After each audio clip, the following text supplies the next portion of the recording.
Our story begins long, long ago, right where you stand today. One dark night, the terrible Taniwha Matau stole Manata, the beautiful daughter of a Māori chief. He hid her away in his mountain lair. The young warrior Matakauri waited until the giant slept and tried to free Manata.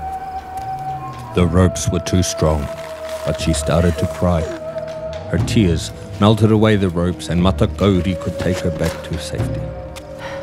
Later, Matakauri set fire to Matau while he slept to ensure that never again would the giant terrorize our people. The sleeping giant's body burned so fiercely that it created a vast hole in the earth. The mountain snow melted in the heat and water poured in to form Lake Wakatipu. Matau's heart sank to the bottom of the lake, where it beats to this day, causing the rise and fall of the tides. The giant's heartbeat echoes, summoning adventurers to the challenge of Tahuna, Queenstown.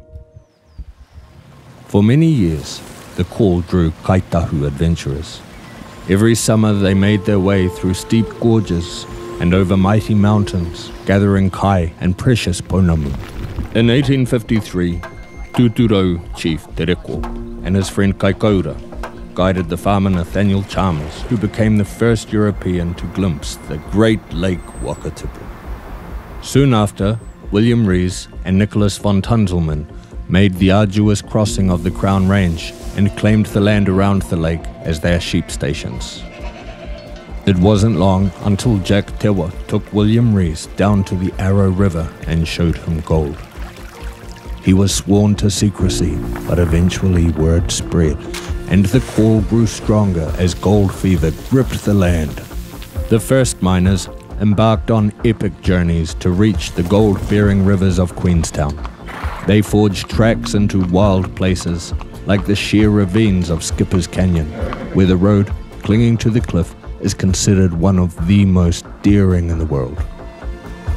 In the 1870s, news of our spectacular land spread, attracting the first adventurers who came to climb, hike, and sightsee. Meanwhile, tough men and women made this remote place their home. Kitty Gregg from Kinloch was renowned through the lake country as a daring and accomplished horsewoman, fearless and independent as the winds that whistle around Mount Earnslaw. In 1912, the TSS Earnslaw, Lady of the Lake, sets off on her maiden voyage, connecting those who live around the giant Wakatipu. She cruises the lake to this day and has never known any other waters. Through the years, the heart keeps beating. In 1947, it calls Henry Wigley and his mate, Bill Hamilton.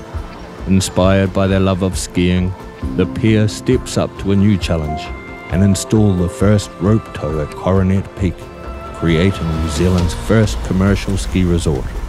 Later, Bill builds his first jet boat to navigate the shallow rivers on his station, the prototype for the famous Hamilton jet.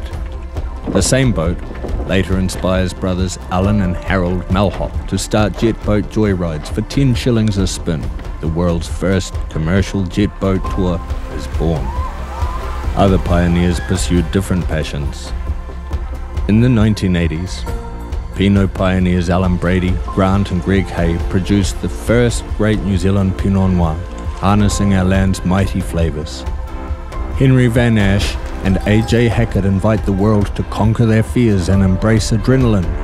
The world's first commercial bungee at Kawerau Bridge cements Queenstown's reputation for life-changing experiences.